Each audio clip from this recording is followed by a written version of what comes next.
स्वागत है आपका अपने चैनल में। आप सभी को पता है हमें बहुत सारी नई वैकेंसियां आ गई हैं, जिनमें AEDO, बिहार दरोगा, बिहार SSC CGL 4, उसके अलावा बहुत सारी वैकेंसियां हैं जैसे TRE 4 हो गया, 72 BPSC। इन सब को ध्यान में रखते हुए हमारे चैनल पे मिनी टेस्ट सीरीज का ऑर्गेनाइज कराया जा रहा है, जो कि बिल्कुल भी एग्ज़ाम के पैटर्न पे आधारित है। इसमें हम लोग बहुत ही कम समय में बहुत ज़्यादा प्रश्नों को बहुत ही डिटेल्स में जाकर डिस्कस करेंगे, जो कि एग्ज़ाम के पैटर्न पर ही आधारित, जिसमें करंट अफेयर्स के भी प्रश्न होंगे। GS के सभी सेक्शन को इसमें टच किया गया है।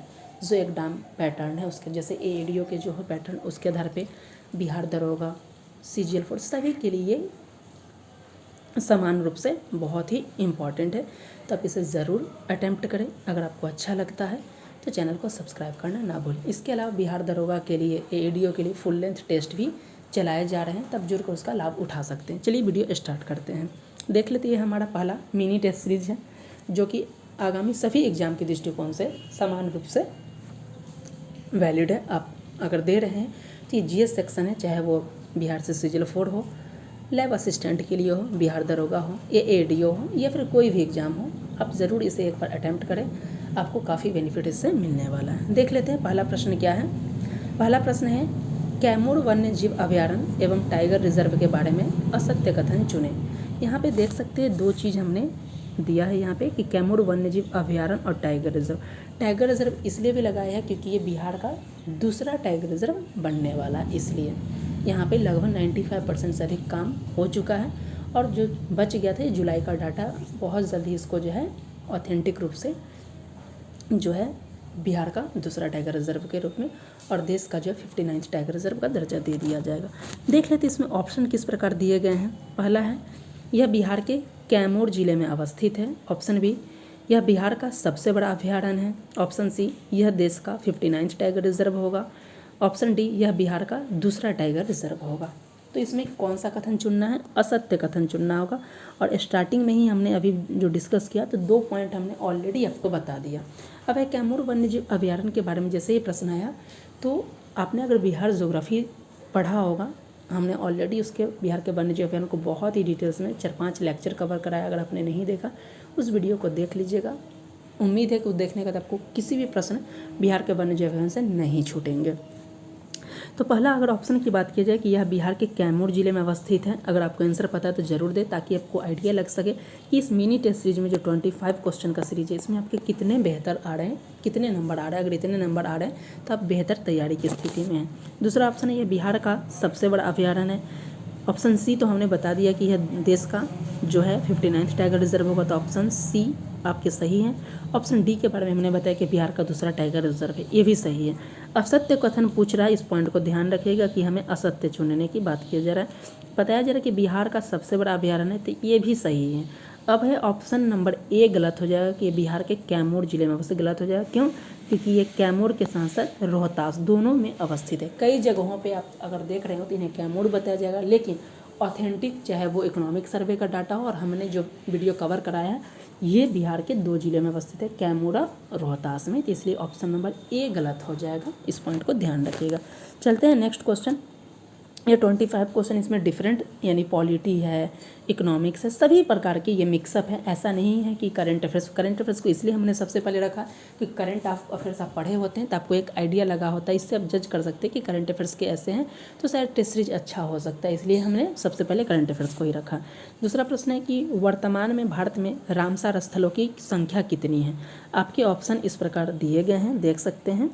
आपके ऑप्शन है ए 82, ऑप्शन बी 85, ऑप्शन सी 87 और ऑप्शन डी 93। अगर आपको पता है तो ज़रूर करें ताकि आपको आइडिया लग सके। तो इसका राइट आंसर हो जाएगा ऑप्शन नंबर डी हो जाएगा। टोटल है 93, इस पॉइंट को दें। इससे पहले 91 था, अभी हाल ही में 2 ऐड किए गए हैं और टोटल हो गया है 93, और ये दोनों जो ऐड किए गए हैं बिहार से हो गए हैं। इस पॉइंट को देख लीजिएगा। ऐसे इसका हमने डेली करंट अफेयर्स के बारे में बहुत ही डिटेल्स में इसके बारे में सब कुछ डिस्कस किया। ऑलरेडी रामसर स्थल के बारे में हमने 4-5 क्वेश्चन को ऑलरेडी वीडियो बनाकर डिस्कस किया, आप जाकर देख सकते हैं। यहाँ पे देख सकते हैं बताया गया कि बिहार से 2 स्थल शामिल किए गए हैं। एक है बक्सर का गोकुल जलाशय जो कि 448 हेक्टेयर पे है, और दूसरा है उदयपुर झील जो कि पश्चिम चंपारण है। इस स्थिति पे देखा जाए तो बिहार में पहले से 3 था, 2 नए हो गए। तो बिहार में रामसर स्थलों की संख्या 5 है। बिहार में रामसर स्थल कौन कौन है इसके भी डिटेल्स वीडियो हमने टेस्ट सीरीज में किया है और ऑलरेडी अलग से डिस्कस किया गया बिहार ज्योग्राफी के लेक्चर में। और उसके अलावा देख सकते हैं देश में कुल 93 रामसर साइट हो गया, जो कि कुल कितना ओवर एरिया को कवर करता है, 13,60,719 हेक्टेयर को कवर करता है। नेक्स्ट है पटना हाईकोर्ट के नए यानी 46 मुख्य न्यायाधीश कौन नियुक्त किए। आपसे क्रम भी पूछा जा सकता है या फिर इस तरीके से पूछ देगा कि पटना हाईकोर्ट के 46 या पटना हाईकोर्ट के नए मुख्य न्यायाधीश कौन बनाए गए हैं। तो देख सकते हैं आपके option A justice Vipul Manu Bhai Pancholi, option B justice Ashutosh Kumar, option C justice Bhushan Kumar और option D justice Pavan Kumar Bhimappa. तो इसका राइट आंसर हो जाएगा ऑप्शन नंबर डी हो जाएगा। जस्टिस पवन कुमार भीमप्पा जो है पटना हाईकोर्ट के नए मुख्य न्यायाधीश बनाए गए हैं। इससे पहले कौन थे? तो इससे पहले विपुल मनु भाई पंचोली थे जो कि 45 नंबर के थे।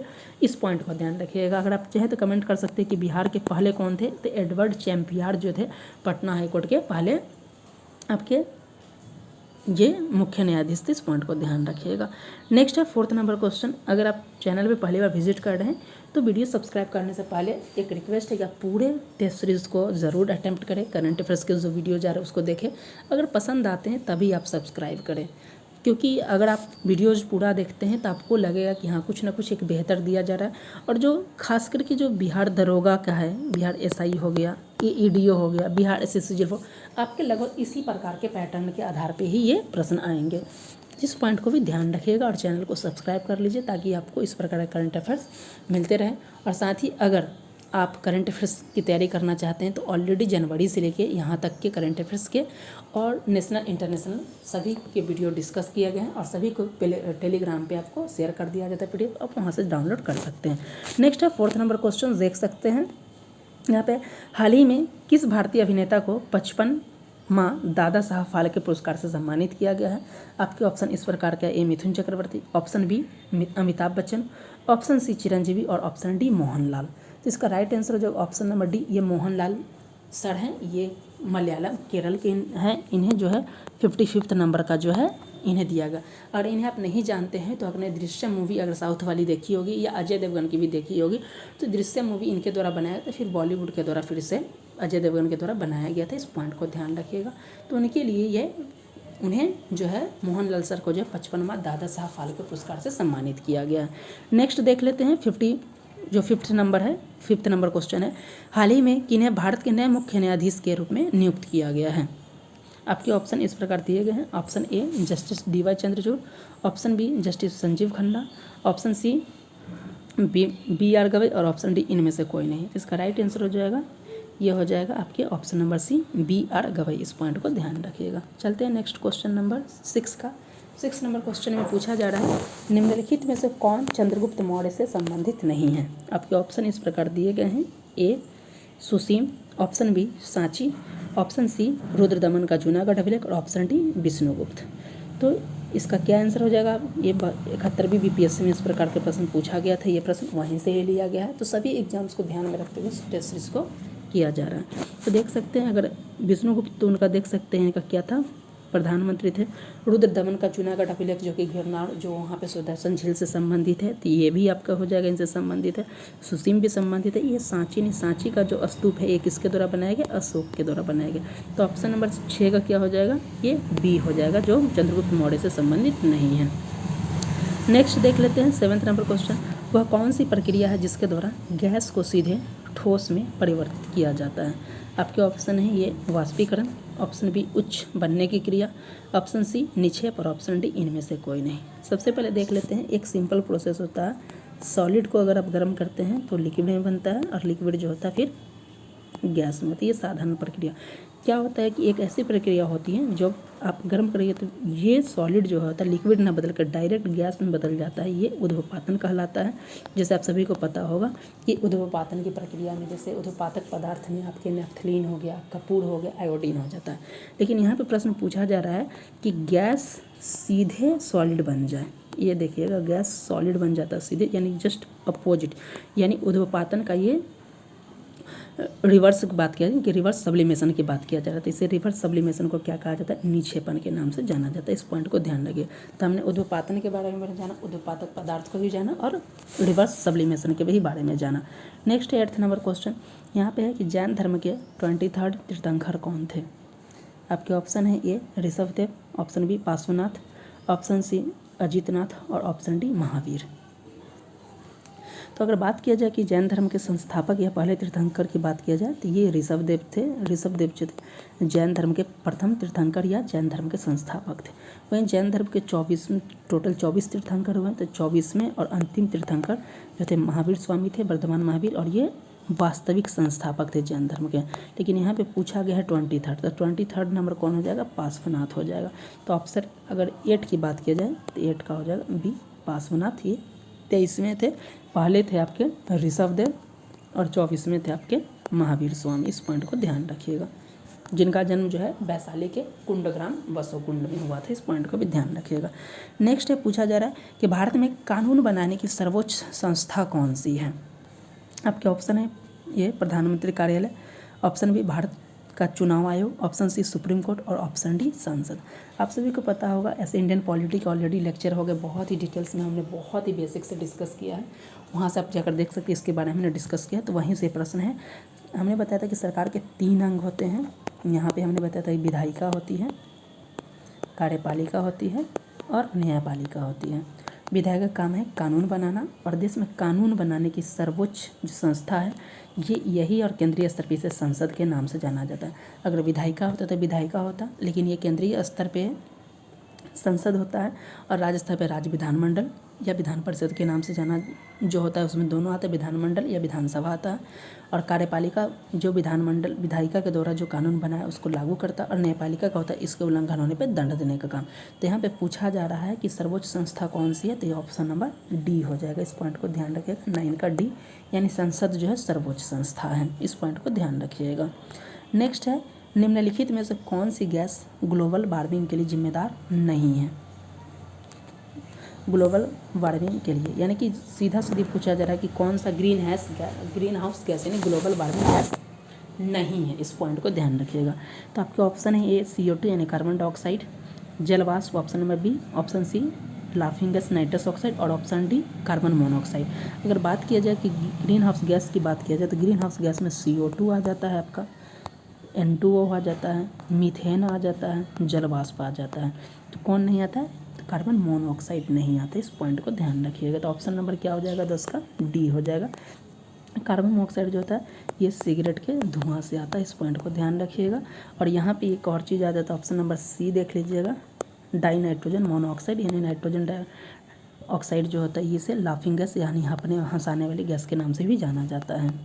नेक्स्ट है 11th नंबर प्रश्न, आयोडीन की कमी से कौन सा रोग होता है।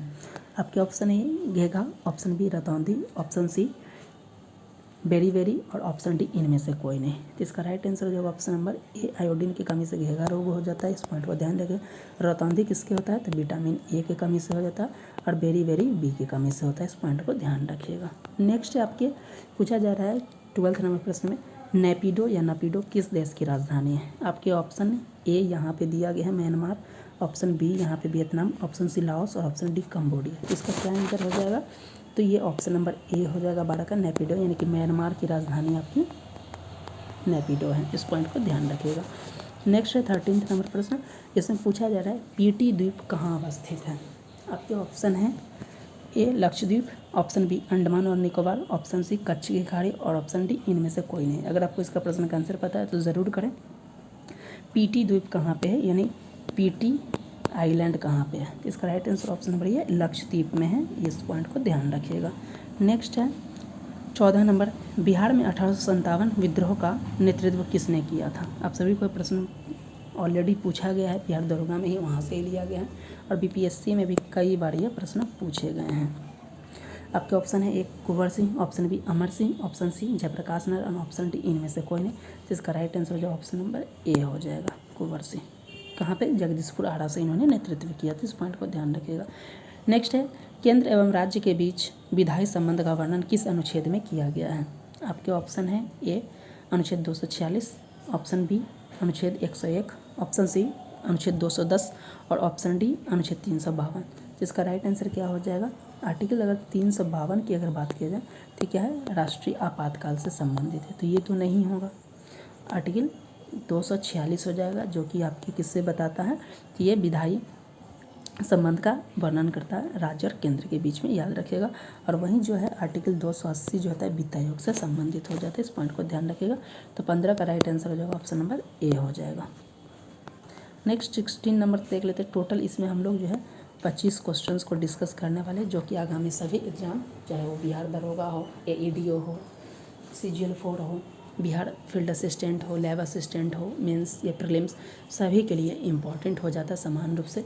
इसके अलावा हमारे चैनल पे daily current affairs, weekly current affairs, monthly current affairs के MCQs डिस्कस किए जाते हैं। अगर आपने नहीं देखा तो जाकर देख लीजिएगा, बिहार दरोगा के लिए काफ़ी इम्पॉर्टेंट है। पिछले जनवरी से लेकर अब तक के सभी करंट अफेयर्स को ऑलरेडी डिस्कस कर लिया गया और सभी वीडियो अपलोड है। जो बच गए हैं उसको भी बहुत जल्द अपलोड कर दिया जाएगा। देख लेते हैं नेक्स्ट 16 नंबर प्रश्न। पूछा जा रहा है कि निम्न किस धातु को चाकू से काटा जा सकता है? आपके ऑप्शन है A sodium, option B nitrogen, option C लोहा और ऑप्शन डी थोरियम। तो कुछ ऐसी धातु है जो बहुत मुलायम होती है, जिन्हें चाकू से काटा जाता है। इसमें आप ध्यान रखिएगा, एक लिथियम होता है, 2-3 है, दूसरा होता है सोडियम होता है। इस पॉइंट को ध्यान रखिएगा कि सोडियम और लिथियम, इसके अलावा और भी कुछ है जिन्हें क्या किया जाता है, वो आपको चाकू से काटा जाता है। तो यहाँ पे आप देख सकते हैं लिथियम नहीं है, सोडियम है, तो इसका राइट आंसर हो जाएगा ऑप्शन नंबर ए सोडियम। और साथ ही जो है लिथियम को जो है ध्यान रखिएगा, लिथियम अगर रहता तो एक से अधिक हो जाता। नेक्स्ट है 17 नंबर, विश्व आर्द्रभूमि दिवस कब मनाया जाता है? आपके ऑप्शन इस प्रकार दिए गए हैं। वर्ल्ड वेटलैंड डे कब मनाया? आपका ऑप्शन है 4 जनवरी, ऑप्शन बी 2 फरवरी, ऑप्शन सी 3 मार्च और ऑप्शन डी 5 जून। तो इसका आप सभी को पता होगा कि 5 जून को जो है क्या मनाया जाता है? विश्व पृथ्वी दिवस मनाया जाता है। 22 अप्रैल को विश्व पृथ्वी, 5 जून को जो है पर्यावरण संरक्षण दिवस मनाया जाता है। गलती हो गया, 5 जून को जो है पर्यावरण संरक्षण दिवस मनाया जाता है। यहाँ पे पूछा जा रहा है कि आपको विश्व आर्द्रभूमि दिवस कब मनाया जाता है, तो ये 2 फरवरी को हो जाएगा। विश्व आर्द्रभूमि दिवस जो रामसर सम्मेलन हुआ था उसी में डिसाइड किया गया था कि 2 फरवरी को जो है वर्ल्ड वेटलैंड डे मनाया जाएगा। नेक्स्ट देख लेते हैं, CR दास और मोतीलाल नेहरू ने निम्नलिखित में से किस वर्ष स्वराज पार्टी की स्थापना की थी? इस पॉइंट को देख लीजिए। आपके ऑप्शन है 1924, ऑप्शन बी 1923, ऑप्शन सी 1928 और ऑप्शन डी जो 1926। आप सभी को पता होगा कि 1920 से लेकर 1922 तक असहयोग आंदोलन हुआ था। असहयोग आंदोलन के बाद, चौरी चौरा कांड के बाद असहयोग आंदोलन को स्थगित कर दिया गया था और गांधी जी के द्वारा ये बताया गया था उनकी गिरफ्तारी के बाद कि 2 गुट बट गया था। एक गुट ऐसा था जो चाहता था कि गांधी जी के विचारों को लेकर ही चला जाए, और एक गुट जो चाहता था कि चेंजिंग किया जाए और विधायिका में हमें प्रवेश करके क्या करना है, अपने हक के लिए आवाज़ उठाना है। तो इन जो परिवर्तन चाहता, इस गुट में आपके मोतीलाल नेहरू, CR दास लोग इसमें शामिल थे। और असहयोग आंदोलन जो गया अधिवेशन के बाद आयोग 1922 में चित्तरंजन दास की अध्यक्षता में किया जाता है, तो उसके बाद से कांग्रेस से ये अलग हो जाते हैं और CR दास और मोतीलाल नेहरू के द्वारा 1923 में जो है यह है स्वराज पार्टी का गठन किया जाता है। इसका राइट आंसर जब ऑप्शन नंबर बी हो जाएगा। इस पॉइंट को ध्यान रखिएगा। नेक्स्ट चलते हैं, ये ऑलरेडी प्रश्न देख सकते हैं BPSC में और बिहार दरोगा में कई एग्जाम में कई बार पूछा गया, तो निश्चित संभावना है कि आगे एग्जाम में पूछे जाए। मंत्रिपरिषद की संख्या को किस संविधान संशोधन द्वारा लोकसभा के सदस्यों की संख्या का 15% तय कर दिया गया? आपके ऑप्शन इस प्रकार 93rd संशोधन, ऑप्शन बी 91 संविधान संशोधन, ऑप्शन सी 99 संविधान संशोधन, ऑप्शन डी इनमें से कोई नहीं। इसका राइट आंसर है ऑप्शन नंबर बी। ये 91 यानी 91st संविधान संशोधन के माध्यम से जो है प्रधानमंत्री सहित या फिर CM दोनों जगह है, दोनों सहित जो है आप देख सकते हैं केंद्रीय स्तर पर प्रधानमंत्री और राज्य से CM सहित जो है 15% से अधिक नहीं होगा मंत्रिपरिषद की संख्या। इस पॉइंट को ध्यान रखिएगा।